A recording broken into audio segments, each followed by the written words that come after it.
మీలో ఎంతమందికి చింతకాయ పప్పు తెలుసో కామెంట్ సెక్షన్‌లో కామెంట్ చేయండి. చాలా సింపుల్ రెసిపీ.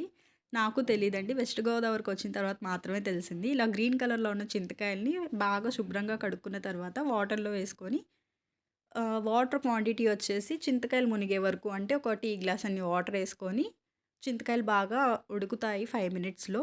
ఆ టైంలో వాటికవే పీల్ ఔట్ అయిపోతాయి. అది చూసి స్టవ్ ఆఫ్ చేసుకొని పీల్ ఔట్ చేసుకొని పల్ప్ రెడీ చేసుకోవాలి. పప్పొచ్చేసరికి కందిపప్పు, పసుపు, ఆయిల్, పచ్చిమిర్చి, కొద్దిగా వాటరు. ఆయిల్ అన్నాను కదా! జస్ట్ లిటిల్ బిట్ అండి కొద్దిగా అంతే. పప్పు 3 విజిల్స్ వచ్చిన తర్వాత ఈ పల్పుని కూడా అందులో యాడ్ చేసుకోవాలి. ఇది కూడా ఒక 5 మినిట్స్ ఉడికిన తర్వాత 5-10 మినిట్స్ ఉడికిన తర్వాత పప్పు గుత్తితో బాగా మెత్తగా మెదుపుకున్న తర్వాత తాలింపేసుకోవాలి. తాలింపుకి ఏమేమి ఏసుకుంటారో మీకు ఐడియా ఉంటుంది కాబట్టి నేను దాని గురించి చెప్పట్లేదు. దీని ఫ్లేవర్ మాత్రం ఎలా ఉంటుందంటే చింత చిగురు పప్పు తింటాం కదా! సేమ్ అలానే ఉంటుంది. కొద్దిగా పులుపు అనిపిస్తుంది. బట్ ఫ్లేవర్ మాత్రం యాజ్ ఇట్ ఈస్‌గా ఉంటుంది.